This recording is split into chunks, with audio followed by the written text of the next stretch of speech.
E chegamos ao final da jornada de Shogun, a gloriosa saga do Japão, com direito a muito drama, traições e sacrifícios.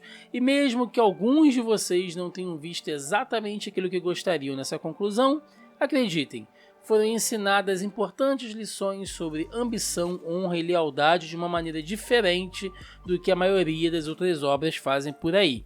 E nós vamos provar tudo isso no vídeo de hoje pra vocês. E que tristeza, né, minha gente? Tô feliz de estar aqui gravando esse vídeo, mas ao mesmo tempo tô triste porque acabou. Acabou o Shogun depois de 10 semanas com vocês aqui. Conheci um monte de gente chegou aqui no canal através dos nossos reviews de Shogun. Eu tô realmente muito feliz com todo esse resultado. Aprendi muito com vocês aqui, trocando ideia também.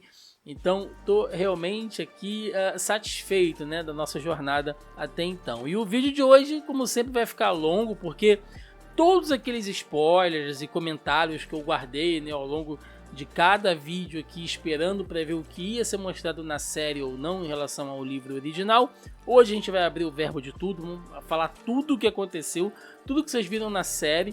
Tá? Eu vou tentar explicar aqui nos mínimos detalhes para vocês tentarem entender uma ou outra coisa que pode ter passado ali desapercebido, no contexto geral, obviamente, e também fazer as comparações aqui com o livro original, né? Até porque também algumas pessoas leram o livro, para a gente tentar conectar todos os pontos aqui, para não deixar nada, né, passar em branco na conclusão dessa história, porque afinal de contas vocês podem estar se perguntando, né? E aí, Thiago, teve guerra mesmo, né? Afinal de contas, quem foi que venceu?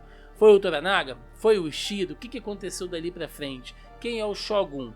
Pois é, a gente vai falar sobre tudo isso no vídeo de hoje. Vamos lá. O episódio final de Shogun mostra o resultado das ações de Mariko em Osaka e como cada jogada foi fundamental para a estratégia de Toranaga, inclusive como a sua morte no ataque dos ninjas afeta diversos personagens e o papel de cada um deles na guerra que está por vir.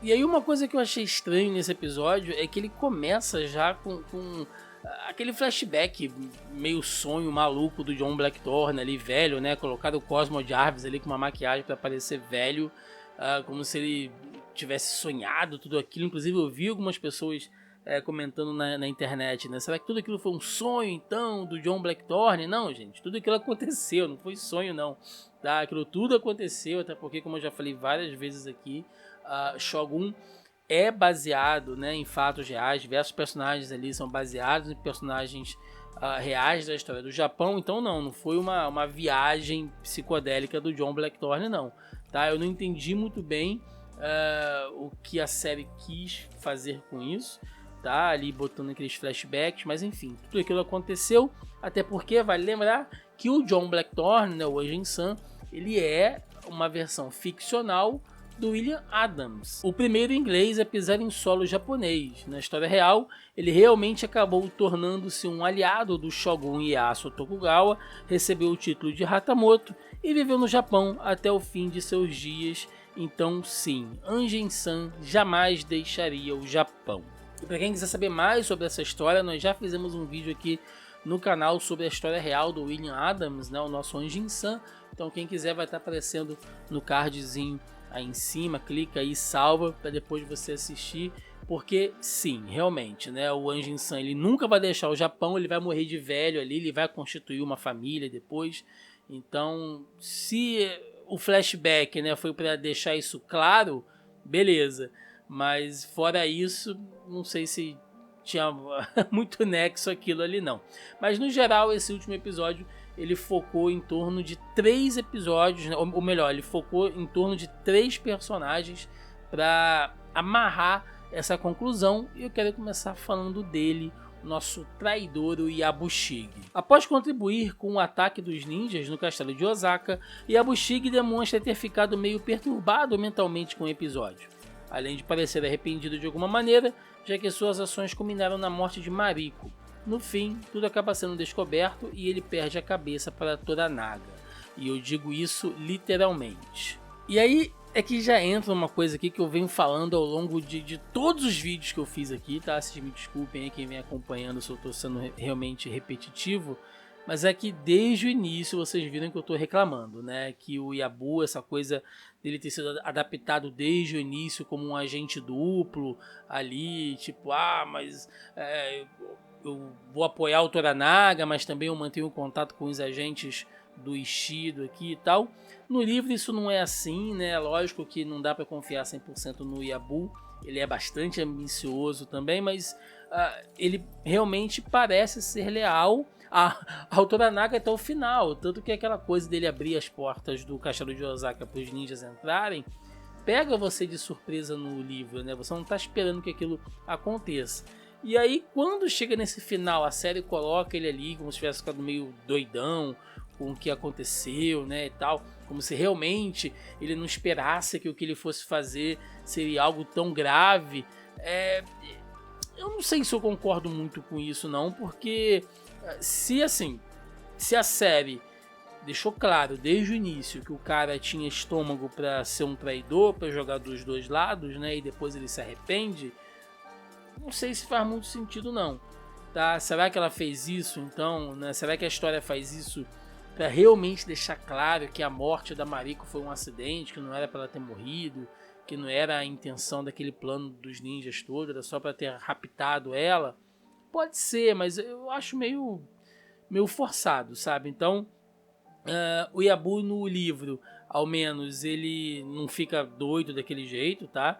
Ele vai, participa daquilo tudo e quando ele tem que assumir, ele assume mesmo.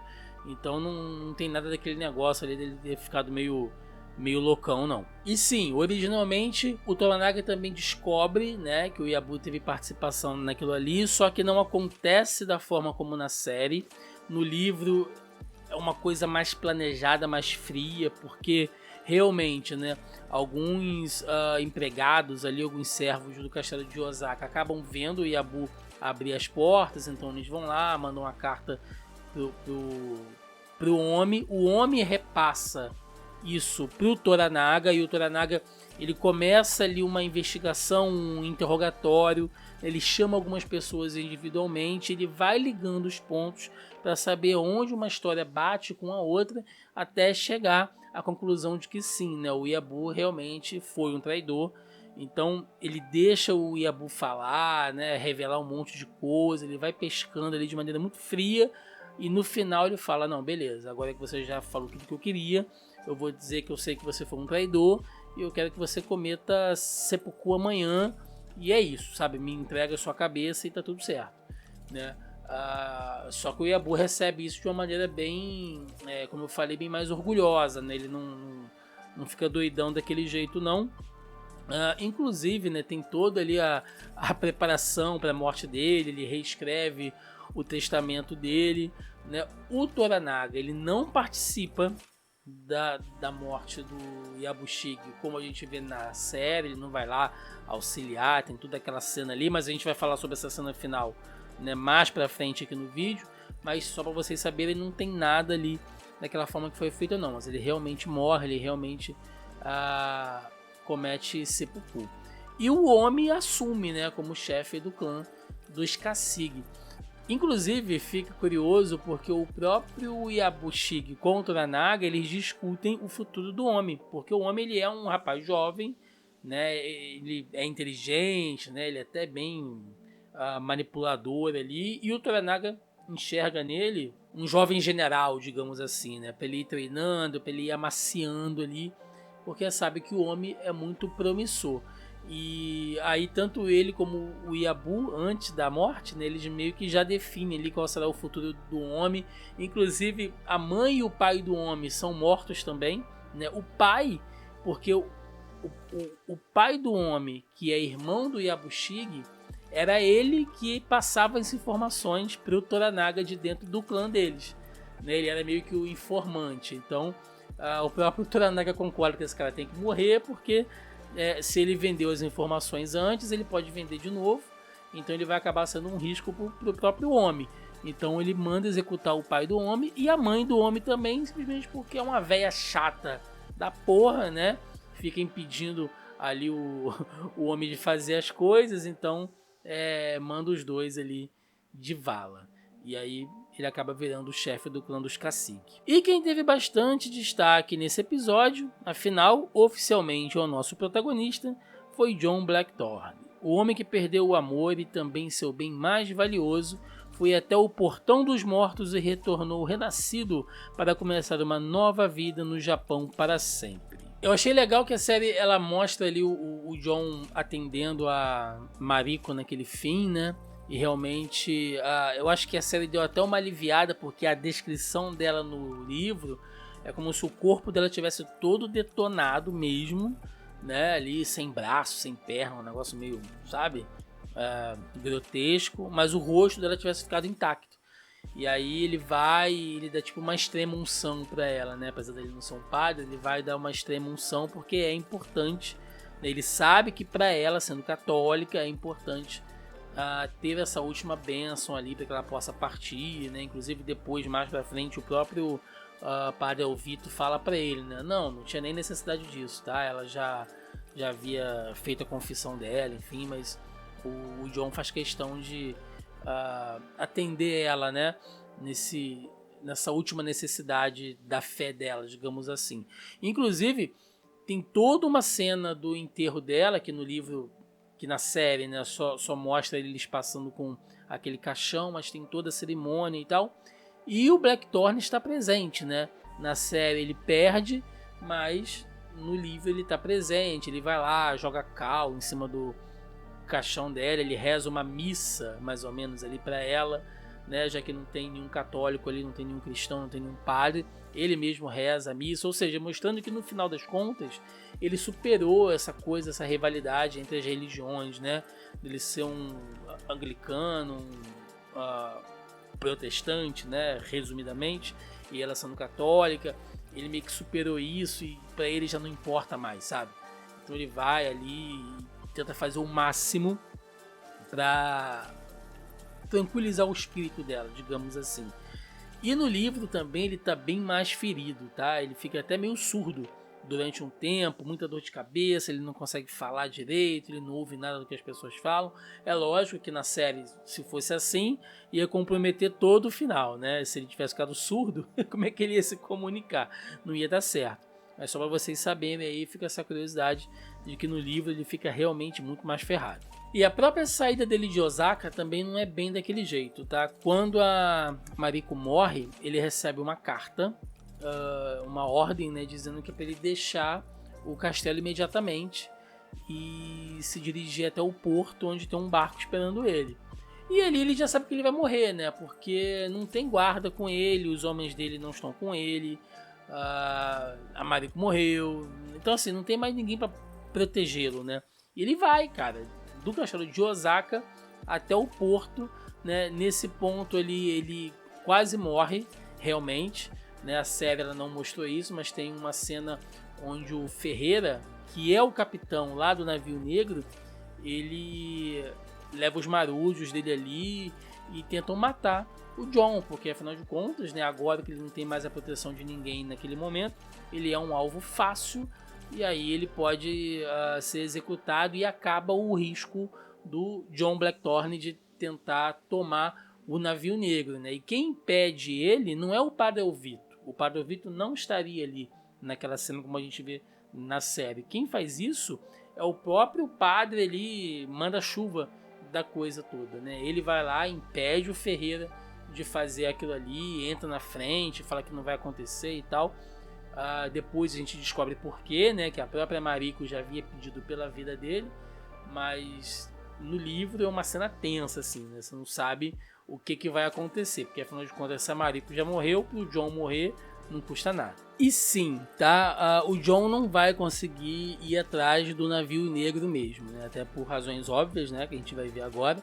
Mas ele realmente não vai ter nenhuma batalha naval entre eles ali. O próprio John Blackthorne ele fica bem deprimido, muito mais do que a gente vê ali na série com a perda da Mariko, né, e a perda do barco dele, enfim, do navio dele. Ele fica muito mais triste. É lógico que a série ela não consegue colocar, né, essa carga dramática que o livro tem, né?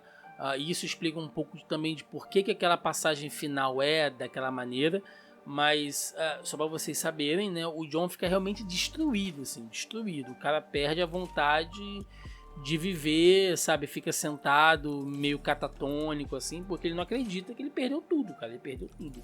né? Ele tá preso naquela terra, ele não tem mais o navio dele, a mulher que ele ama morreu, vai ter uma guerra, ele não sabe se ele vai viver, se ele vai morrer. Então o cara fica realmente detonado. Porque naquela chegada dele até Angido, que ele vê o barco dele daquela maneira, né? Isso é uma coisa que a série faz, o livro não. Já é dito logo para ele que foram os cristãos que fizeram aquilo, né? Não fala especificamente se foram os padres, se foram os cristãos da aldeia de Angido, mas já falam logo para ele que foi realmente feito, né? Que alguém mandou fazer aquilo ali. E no livro não, fica em aberto. Você só vai saber lá no final quem é que manda fazer aquilo com o barco dele. Mas dentro dele, ele tem plena certeza que foram os católicos que mandaram fazer aquilo ali, né? Que os portugueses tiveram a ver com aquilo ali, ele não deixa de estar errado.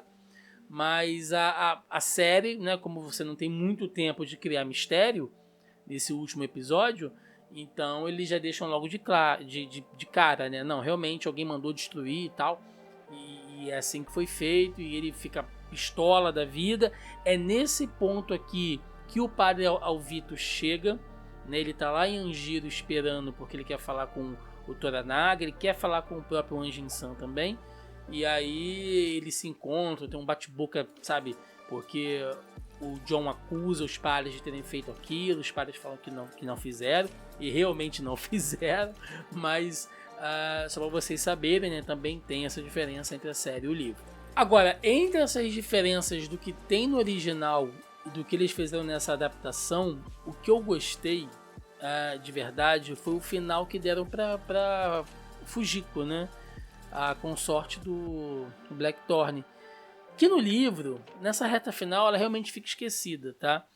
O que a gente sabe é que ela tem um encontro com o Toranaga, e ela chega para ele e fala: olha, eu cumpri o meu acordo com o senhor, tá? A gente fez um acordo aqui de 6 meses que eu seria consorte dele, e depois disso eu teria autorização para me matar, para ficar com meu marido e com meu filho aí na eternidade. E o Toranaga fala: não, beleza, você não quer reconsiderar, você não quer... Ela: não, eu fiz o que eu falei que ia fazer e agora eu vou seguir com o nosso acordo. Ele: bom, beleza. E aí não se fala mais dela, né? Com certeza ela deve realmente ter se sacrificado, mas o livro não toca mais nesse assunto. E eu acho que a série, ela deu um final, eu não diria mais digno, mas mais humanizado para a personagem. Ela tem um papel importante na história diversas vezes, né? Naquele final ali ela tá meio consolando o Anjin-san, ela que no começo odiava ele, né? Tinha até nojo dele. Agora no final você vê como eles criaram um laço afetivo, dá um final mais humanizado para ela, né? Aquela coisa dele levar ela no barco para despejar as cinzas, ela dizendo que vai virar freira. E freira aqui, gente, né? Só para deixar claro, não é freira católica, até porque a Fujiko não é católica. É freira no sentido de uma freira budista, né? Eu não sei nem se a tradução realmente, se a melhor tradução seria essa, mas era muito comum, né, que as viúvas de grandes senhores, de samurais ali, que não tivessem mais o interesse ou a necessidade de se casar, de continuar uma nova família, elas geralmente viravam freiras ou monges, né, monjas budistas. Então o sentido é esse, né, porque pode ter ficado aí talvez essa impressão de que ela se tornou católica, mas não, ela realmente vai seguir ali por um outro caminho, e aí ela tem um final mais bonito, digamos assim. E a série aqui, ela também faz uma decisão de roteiro, né, em relação ao encontro do John com o Toranaga, muito específico, né? Aquela coisa toda dos aldeões estarem sendo mortos ali, que o Toranaga está fazendo aquela investigação e está morrendo um monte de gente, e o Anjin-san vai lá para fazer um protesto, né? Caso o Toranaga não interrompa aquelas mortes por causa do navio dele, ele mesmo vai se sacrificar ali e tal. Aquilo tudo, gente, é invenção da série, tá? No livro não tem nada daquilo ali. Aquele diálogo não é daquela forma. Realmente eles se encontram, eles conversam, mas nada é daquele jeito ali. Inclusive, eu gostei que algo, né, também que eu venho falando aqui nos últimos, 4, 5 vídeos, desde aquela cena onde o Toranaga fala que vai se entregar, né, pro irmão. Eu falei, gente, pra mim é assim, impensável o que o Blackthorn fez, né? De levantar ali e ofender o Toranaga, né? Botar o dedo na cara dele praticamente, dizendo que você é um covarde, você vai matar todo mundo aqui. E no final ele volta e se desculpa, ele pede perdão sobre aquilo ali, porque como eu falei, é impensável, cara. Né? Alguns de vocês falaram que eu tava pegando no pé dele por causa disso, mas não, olha como é que isso tem importância. Né? Olha como é que eu tava certo. Realmente, isso mostra que ele tinha consciência de que ele cometeu um erro grave ali. Né? O Toranaga só deixou ele viver porque ele tinha um papel. A gente vê agora, a gente entende agora que ele era fundamental para a estratégia toda. Mas o Toranaga só deixou ele viver por causa disso, porque aquilo ali foi uma grave ofensa que o Jon fez. Né? Mas todo aquele drama, aquela coisa dos aldeões morrendo, não foi nada assim. No livro, quem morre são os guardas que estavam tomando conta do barco. Que, né, assim, de maneira, né, por coincidência, eram guardas do Yabu, que o Toranaga manda matar. Mas fora isso, não teve nada daquilo ali tudo, não. Né? E aí vocês podem me perguntar, tá, Thiago, então por que, né, que aconteceu aquela cena daquele jeito todo? Vamos lá. Vocês lembram que eu falei que no livro ele tá mais depressivo, né? Que a série não teria como colocar essa carga dramática, essa complexidade no personagem? Pois é, eu acredito que essa cena foi para mostrar isso, tá? Como que ali ele tá tomado pela dor, pela culpa, pela raiva, ao ponto de realmente querer se sacrificar e achar que não, sabe, não tem mais nada que justifique a vida dele. E o Toranaga não acredita muito, né? Quando ele saca ali a espada curta, né? Que ele vai se matar, o Toranaga, não, peraí, cara, não faz isso, tá? Eu acredito em você. Porque essa cena não é assim, porque no livro a Mariko deixa uma carta pro Jon, onde ela fala, né? Eu quero que você não fique com raiva de mim, mas tudo que eu fiz foi para te salvar, porque eu quero o seu bem, eu te amo, eu quero que você siga em frente. E, inclusive, essa carta é um testamento também, né? Vale lembrar que a Mariko vem de um clã importante, apesar do pai dela ter sido um traidor, enfim. Ela vem de um clã nobre e ela tem posses, cara. Ela tem recursos, ela tem dinheiro. Ela deixa a herança dela, né? Uma parte fica pro filho, mas a outra ela dá pro Jon, para ele poder reconstruir o barco dele, criar até outros barcos. Então ele tem grana suficiente para isso, né? Então ela deixa claro para ele: eu precisei sacrificar o seu barco, né? Negociar o seu barco para você não morrer, porque o seu barco, você com o seu navio seria uma ameaça aos portugueses, né? E diretamente aos daimios católicos. Então eu ofereci o seu navio em troca da sua vida. Porém, eu estou deixando aqui um dinheiro, né, recurso para que você possa reconstruir e seguir em frente. E o Toranaga conversa tudo isso com ele. Então tem ali um bate-papo entre eles que é longo. E o Jon, ele vai aceitando aos poucos aquilo. Ele fala, não, então eu vou tocar a minha vida, é o que a Mariko gostaria que eu fizesse, né? Só que ali precisa ser uma coisa mais resumida. Então eles botaram aquela cena ali dele tentando cometer o seppuku, porque vale dizer que é a segunda vez que ele tenta fazer, né? Antes ele tentou fazer e o homem salvou ele. E isso é importante porque sempre que ele faz isso, ele chega muito próximo da morte. Ele tem uma experiência de quase morte, sabe? Seria como assim, muito entre aspas, né? Alguém tentasse tirar a própria vida, sei lá, pulado de algum lugar, e alguém vai na última hora e te segura, né? Te salva, te traz de volta. Então é você pensar, cara, eu podia ter morrido, né? Olha só, será que ia valer realmente a pena? Será que a minha vida era... Porque entre você pensar e você cometer o ato, tem uma distância gigante, né, gente? Então isso faz com que ele reflita, faz com que ele volte renascido.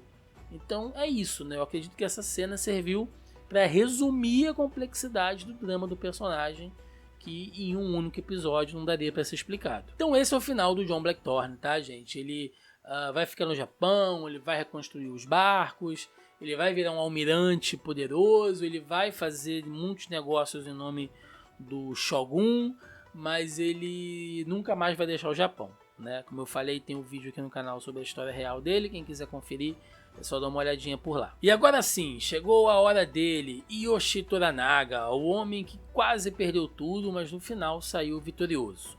O daimyo, que foi salvo por Mariko, deu a volta por cima no Conselho de Regentes e seguiu em frente com a sua ambição de se tornar Shogun. E tem muita coisa pra gente falar sobre o Toranaga, mas eu quero deixar logo de cara aqui, sabe, deixar logo específico isso para vocês que estão se sentindo enganados, que não teve guerra no final nada, que prometeram que ia ter um grande combate, uma grande batalha e tal. Eu sei, gente, a série vai criando toda essa expectativa, tá? Eu sei que muitos de vocês podem ter se sentido enganados, mas saibam que no livro é exatamente a mesma coisa. É exatamente a mesma coisa, não tem guerra nenhuma, não tem conflito final nenhum. Tá? A história termina praticamente aqui, tá? Quando o Toranaga conversa com o John e aí ele revela ali em pensamento, né, em meditação, toda aquela conversa do Yabu e do Toranaga ali no final, aquilo tudo só acontece dentro da cabeça do Toranaga, ele refletindo sobre o próprio futuro, e o livro termina ali, tá? A gente vai falar sobre essa conclusão mais pra frente um pouquinho, mas eu só quero deixar claro para vocês aqui, não se sentirem totalmente enganados, porque a série foi fiel à obra original, pelo menos nesse sentido. E o que vocês precisam saber também é que sim, o Toranaga venceu a guerra. Tá? Toda aquela coisa que ele conta pro Yabu, do encontro dos 5 exércitos ali em Sekigahara, ele venceu, né? Lembrando, mais uma vez, o Toranaga ele é a versão fictícia do Ieyasu Tokugawa, que é o primeiro Shogun que vai dar origem do Shogunato dos Tokugawa, né, que vai ficar ali até o início da Era Meiji, já chegando no século XIX, se eu não estou enganado, né, que tem toda aquela transição ali, aquela mudança, a modernização do Japão, que sai da sua era feudal para ir para uma era mais moderna. Então, sim, tá, gente? O Toranaga vence. Ele vence a batalha, ele vence a guerra e vai se tornar Shogun, né? Então, tudo aquilo acontece direitinho, como ele fala, como ele prevê ali. E só para vocês saberem, a Batalha de Sekigahara foi um confronto decisivo ocorrido no Japão em 21 de outubro de 1600, durante o período conhecido como período Sengoku. Essa batalha foi um ponto de virada crucial na história japonesa, marcando o fim do período de guerra civil e o estabelecimento do governo do Shogunato Tokugawa, que governaria o país por mais de 250 anos, como eu falei. O conflito opôs duas facções principais: o exército oriental, liderado por Tokugawa Ieyasu, o nosso Toranaga aqui na série, e o exército ocidental, que foi liderado por Ishida Mitsunari, representado pelo Ishido na nossa história. Tokugawa só conseguiu realmente a vitória ali no último instante porque diversos outros daimyos, né, outros exércitos se uniram a ele ali no final. Teve traição, teve manipulação, né? A história do Japão é cheia de reviravoltas aí nesse período feudal, principalmente. E na série isso é justificado de novo pela estratégia da Mariko, né? A morte dela e a forma como o Ishido lida com aquilo tudo, né? E apesar de nunca ficar provado que ele é que contratou os ninjas, os outros daimyos sabem, né? No fundo as pessoas sabem que foi ele, e isso cria uma rusga, isso cria um ranço entre o Ishido e os daimyos que são cristãos, que são católicos, e eles aos poucos, né, vão perdendo a aliança com o Ishido. Muitos deles, inclusive, têm uma dívida de gratidão com o Toranaga por consequência do que a Mariko fez para libertar os seus próprios reféns, né? Lembrando que você tinha ali reféns do Ono, do Kiyama, né? Que estavam sob a guarda do Ishido também, então eles acabam também tendo uma dívida com o Toranaga por causa disso, e mais para frente eles vão se aliar ali contra o Ishido. Então isso também faz parte daquela estratégia desenvolvida pela Mariko. E outro fator fundamental aqui foi a troca do apoio da Oshiba, né, que ela deixa de apoiar o Ishido e vai apoiar o Toranaga. Também, né, pelo que a Mariko falou para ela ali, que mexeu com o sentimento dela, enfim, né, ela resolve então dar um voto de confiança lá pro Toranaga e enfim, ela vai desbalancear a coisa, porque quando ela apoia o Toranaga, isso quer dizer que a bandeira, né, que o estandarte do herdeiro não será levantado contra o Toranaga. E o que isso significa? Qual a importância disso? De maneira assim, muito simplória, gente, muito simplificada, tá? O que o Toranaga está fazendo é um golpe, tá? Assim, é muito mais complexo que isso, porque a gente está falando de uma política do Japão feudal e um período de guerra civil, com regência, então é algo extremamente mais complexo. Mas simplificando, tá? De maneira muito, muito básica, o que o Toranaga está fazendo é um golpe. E um golpe, para funcionar, né, para angariar apoio, para não ser mal visto, para não ser retaliado, ele tem que ter um verniz, né, jurídico ali que mostra que assim, não foi um golpe, né? Tava tudo assim, as coisas aconteceram porque, né, houveram aqui outros fatores que levaram até isso, mas não foi um golpe. Então esse verniz legalista, digamos assim, é o que a Oshiba dá para ele, porque se o herdeiro levanta o estandarte dele contra o Toranaga, automaticamente nem esses daimios que se unem a ele no final poderiam ter feito aquilo, porque também teriam sido considerados traidores, né? Lembrando que existia uma política, existiam leis, existiam promessas, votos feitos ali que as pessoas simplesmente não poderiam quebrar, né? Isso hipoteticamente falando, né, gente? Porque política, vocês sabem como é que é. Então essa é a importância do herdeiro não levantar as suas forças oficialmente contra o Toranaga. E aí no final fica só o quê? O Conselho de Regentes individualmente, sem representar o herdeiro, contra o Toranaga. E aí sim, ele pode partir para a guerra sem medo de ser considerado um traidor ou um criminoso. E é legal porque a Oshiba, ela conclui, né, aquele poema de morte lá da Mariko, que a gente falou até no vídeo passado, né? Quem acompanhou a gente aqui sabe que eu dei a minha interpretação, né, do que seria aquele poema dela, quando a Mariko fala para Oshiba, né, que as flores só são flores quando caem. Significa que a flor não é apenas bela, né? A flor também tem a flor tem uma função de germinar o solo, né? De ter sementes ali, né? Algumas flores estão ligadas a frutos, então através delas, né? Você tem ali uma proliferação, né? Você tem uma evolução. E a Oshiba, ela tinha que entender isso, né? Que ela é uma flor, mas que uma hora ela vai cair também, né? E a queda dela vai dar continuidade a outras coisas. E aí a Oshiba fala que as flores são flores porque caem e felizmente existe o vento. E o vento é o quê? O vento é o destino, cara. O vento é para onde ele vai levar aquela flor depois que ela cai. Então realmente não importa muito você se apegar às coisas. E é legal também porque essa analogia do vento é usada pelo próprio Toranaga quando ele está conversando com o Yabu, né? E aí o Yabu fala para ele, você se considera o vento? Ele fala, não, eu não sou o vento, eu sou um estudioso do vento. Ou seja, eu não faço o destino, né? Eu não faço o futuro, eu apenas estudo os elementos da melhor forma para aproveitar aqui todos os fatores que vão me auxiliar, né? Então é muito inteligente essa questão do poema como ele é introduzido ali. E ainda sobre essa questão de apoio, o que na verdade é negociado com os daimios cristãos, né?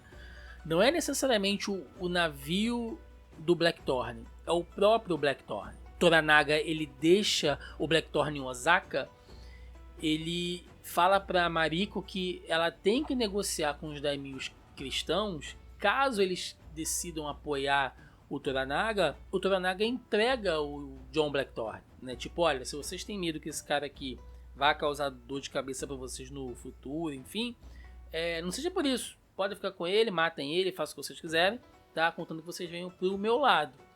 E é nesse ponto aqui que a Mariko intercede e ela salva a vida do Anjin-san, né? Ela vira pro Toranaga e fala, olha, tudo bem, eu vou fazer o que o senhor tá pedindo e tal, mas o meu único pedido, o meu pedido de morte é que ele seja poupado. Então, se for para sacrificar, que eu sacrifique o navio dele. Se for dessa maneira, eu faço tudo do jeito que o senhor quer, né? Mas tem que me prometer que a vida dele será poupada. Então, assim, o Toranaga, por ele, o Blackthorn podia ter morrido, gente, né? Se fosse concluir a ambição dele. E olha que ele tem uma simpatia pelo Anjin-san, né? Ele fala lá pro Yabu, e no livro também ele fala isso, né? Ele reconhece que ele enxerga no Blackthorn um amigo, que é alguém que trata ele, logicamente, com respeito, né? Também trata ele de uma maneira mais íntima, né? Então ele tem um carinho pelo Blackthorn, mas se tiver que mandar matar, se tiver que liberar, cara, ele vai liberar, né? Ele é o cão na coleira que ele tá segurando ali contra os outros católicos, tipo, ó, se vocês vierem aqui eu solto o meu cão em cima de vocês, tá? Então, quem salva a vida dele, na verdade, é a Mariko. E no final, gente, a Mariko foi a verdadeira vitoriosa em tudo, sabe? Ela garantiu a vitória pro Toranaga, sabe? Ela, tudo que ela fez foi, assim, fundamental, tá? Porque vamos lá, ó, contem aqui comigo. Ela libertou os reféns que estavam em posse do Ishido, né, com o sacrifício dela, né, com a tentativa dela ali de romper aquelas barreiras. Ela deu coragem para que os outros reféns também se rebelassem e assim angariando apoio dos outros daimios para o Toranaga lá na frente. Ela garantiu que os padres também não sofressem com a perda do navio negro, né, que o John não fizesse mal a eles, porque afinal de contas ela era católica também. Então ela também tinha que puxar um pouquinho de sardinha para a igreja, né? Então ela também consegue ajudar os padres nesse sentido. Ela salvou a vida do John dando um futuro para ele, né? Ela vai, negocia o navio dele, enfim, mas ela deixa os recursos para ele, ou seja, no final das contas, né? Ela se sacrifica, mas ela também deixa recursos, né? Deixa meios para que ele dê a volta por cima. Ela conseguiu tocar o Shiba e garantiu o apoio, né, ou pelo menos a não interferência do herdeiro contra o Toranaga, né, que tem toda a questão legalista que a gente falou agora há pouco. E por fim, né, olha só quantas coisas, 5 coisas aqui. Ela conseguiu também criar essa rusga, esse ranço entre os daimios cristãos do conselho com o Ishido, né, para que lá na frente eles mudem de lado e apoiem o Toranaga. Então a Mariko, cara, assim, eu já falei isso aqui antes, eu vou repetir, para mim sempre foi minha personagem predileta do livro, assim. A mulher é fantástica, é fenomenal, tá? Inclusive tem uma ceninha ali na série onde o Toranaga tá soltando o falcão dele. Aquela cena no livro, ela é mais descritiva porque ele compara os falcões que ele tem com os servos dele, né? Tem um falcão dele que é mais assim agressivo, né? Que é mais direto e tal, que ele considera como sendo o Blackthorn. E ele tem um outro falcão que é mais altivo, que ele é mais indomável, sabe? Que é o que ele liberta, e ele compara esse com a Mariko. Tipo, não, se você fosse um falcão, você seria assim, sabe? Mais independente, mais inteligente, mais observadora, porém tão mortal quanto, né? Porque olha só tudo que essa mulher conseguiu fazer. Tá, Thiago, a gente entendeu tudo, então o final foi daquele jeito, realmente as coisas aconteceram, o Toranaga vai vencer a guerra e vai virar Shogun, né? Mas afinal de contas, e a guerra, né? Por que não mostrou? Deveria ter mostrado. Foi uma sacanagem com o público, né? Não ter feito aquilo. Assim, gente, como eu falei, são 10 episódios, né, para compilar ali cerca de 1.600 páginas. Realmente a série não consegue trazer toda a complexidade do livro, toda a profundidade dos personagens, todas as nuances da trama. Por isso que tem aquela cena final ali do Toranaga revelando, né, praticamente tudo pro Yabu, contando como que as coisas seriam, como as coisas vão acontecer, quais as intenções dele, né? Para deixar claro, gente, que no final das contas, o Toranaga sempre quis ser Shogun, tá? Não é que ele assumiu porque, não, ele não teve alternativa, ele foi obrigado a isso porque senão o Japão ia entrar em guerra. Não, Toranaga sempre quis ser Shogun. Essa ambição dele é clara há anos, né? Desde que ele era aliado do Taikun, ele já tinha essa ambição, né? E aí vocês podem me perguntar, tá, Thiago, mas quando o Taikun estava morrendo, ele ofereceu para o Toranaga se casar com a Uchiba e ser ali o único regente, né? E isso tecnicamente daria poder a ele. Mais ou menos, né? Aquilo ali foi um teste também pro Taikun saber se no final das contas ele poderia confiar no Toranaga ou não. De repente, se o Toranaga aceita, o Taikun manda executar ele na hora. Tipo, então quer dizer que você estava só esperando eu morrer, né, seu puto? Então, poderia ser um teste. O Toranaga não ia jogar com azar naquele momento. Sem contar que ali eles tinham vivido assim, um grande período de paz, né? Assim, depois de uma grande guerra civil, o Taikun consegue unificar o Japão. Se o Toranaga faz isso, ele ia, ser o único cara destoante. Tipo, todos os outros daimyos iam falar, porra, tu só esperou o cara morrer pra tentar tomar o lugar dele? Então, assim, olha o rebu que ele ia ter, olha o trabalho que ele ia ter. Então ele só não fez isso antes por causa disso. Ele veio vivendo todo esse tempo, pentelhando ali o conselho de regentes e tal. Quando o Blackthorn chega, e aí ele sabe que usando ali aquela coisa de ameaçar os padres, os católicos, né, de colocar um pouco de lenha nessa fogueira toda, ele antecipa os planos dele, ele lança o tal do céu carmesim, né, que era outra coisa, não era a guerra em si, era só a ameaça, e só a ameaça já geraria todo aquele conflito. Então, para deixar claro, gente, ele sempre foi ambicioso, o Toranaga sempre foi ambicioso. Eu sempre disse aqui nos outros vídeos assim, não levem os personagens do ponto de vista maniqueísta, tá? Não achem que a gente fala muito aqui de honra, de lealdade, tem toda aquela mítica em volta dos samurais, né, do Japão feudal ali e tal, mas essa é a beleza desse universo construído pelo James Clavell, sabe? Os personagens dele são ricos por causa disso.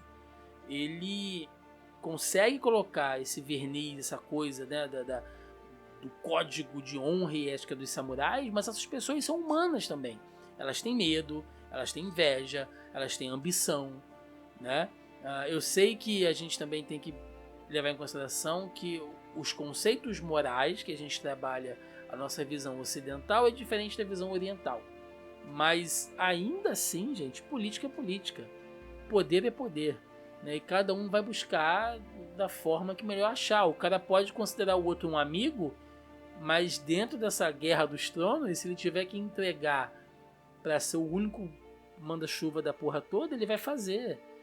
Né? Ele pode amar de paixão a melhor vassala dele, mas se ele tiver que sacrificar aquela mulher para chegar nos planos dele, ele vai chegar. Se ele tiver que mandar matar uma ilha inteira, né, para poder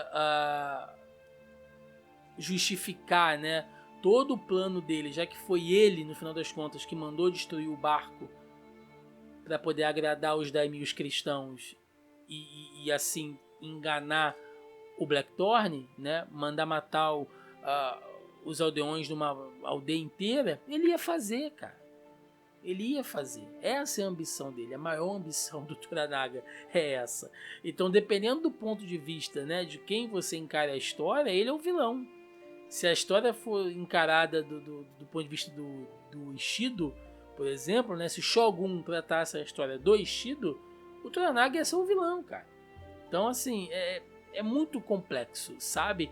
E é por isso que, no final das contas, ter a guerra ou não importa.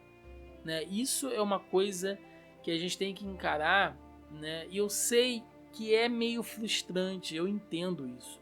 Eu entendo as pessoas que ficaram chateadas de chegar no final e não ver o conflito, porque a gente quer ver, né? Já pensou ali o exército do Toranaga chegando no castelo de Osaka ou em qualquer outro lugar com aqueles canhões, né? Aquela guerra campal entre samurais?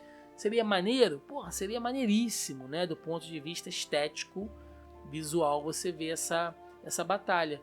Mas é proposital que ela não aconteça, porque o intuito do James Clavell foi sempre contar uma história sobre isso, sobre a complexidade humana, quando você pensa nesses quesitos dessa mítica em volta dos samurais, sabe? Que nem todo mundo é mal ou bom o suficiente.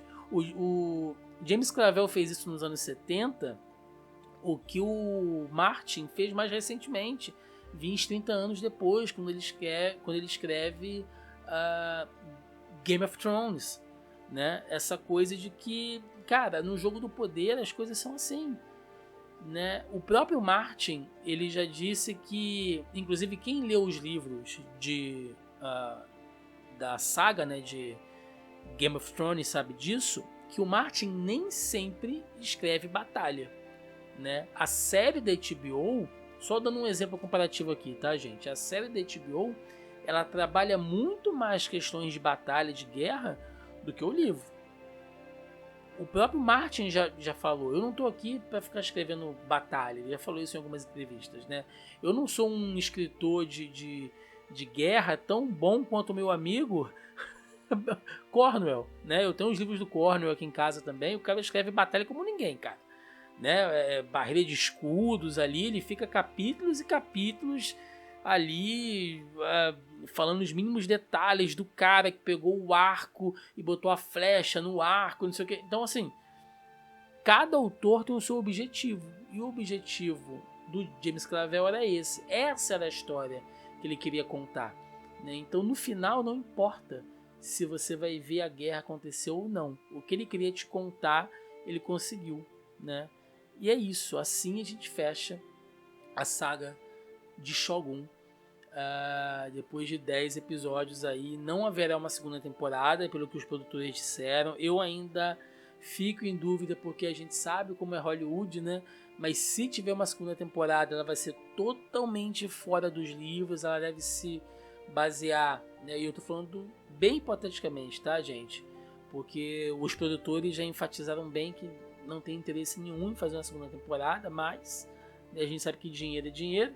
Então, se for do interesse deles, eles vão fazer provavelmente alguma coisa bem mais baseada na história, né? Aí sim, deve ter guerra, deve ter um monte de coisa, mas o livro de James Clavell termina aqui, tá bom? Então quer dizer que acabou, Thiago. Ninguém mais vai falar de Shogun, ficamos órfãos, é isso, né? Bom, calma, gente, calma. Eu ainda tô pensando em fazer mais alguns vídeos aqui de curiosidade, de repente. Acho que tem mais algumas coisas que a gente pode abordar até do ponto de vista histórico. Se vocês tiverem essa vontade, eu faço os vídeos aqui. Como eu disse, eu jamais vou me cansar de falar de Shogun ou das outras obras do James Clavell, que eu sou apaixonado. Eu queria fazer um convite já aqui a vocês no dia 26, essa sexta-feira agora, né? Eu estou lançando esse vídeo na quarta-feira, após episódio.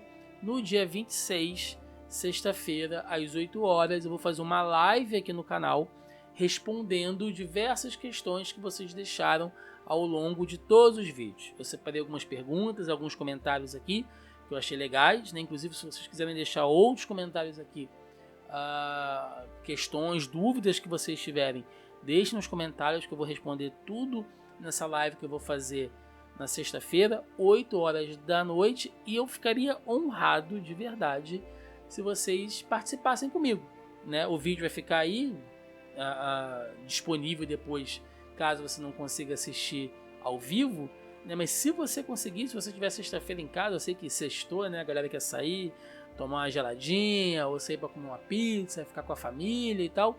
Mas, né, se você tiver aí disposição, cola aqui com a gente, sexta-feira, 8 horas, tá? Vai ser uma honra receber vocês aqui pra gente falar sobre Shogun. E aí a gente troca ideia ao vivo, né? Vocês falam o que vocês gostaram, o que vocês não gostaram, a gente responde em tempo real aqui. tá bom? Eu só peço então que caso você tenha interesse para não perder, eu vou deixar no comentário fixado aqui embaixo, tá, o link da live. Para quem quiser, já entra lá, marca o lembrete para não perder, né? Vai lá, clica no link, clica no sininho da live para você não esquecer, né? De repente a pessoa esquece. Aí na sexta-feira, 8 horas da noite, estaremos aqui. Tá bom, gente?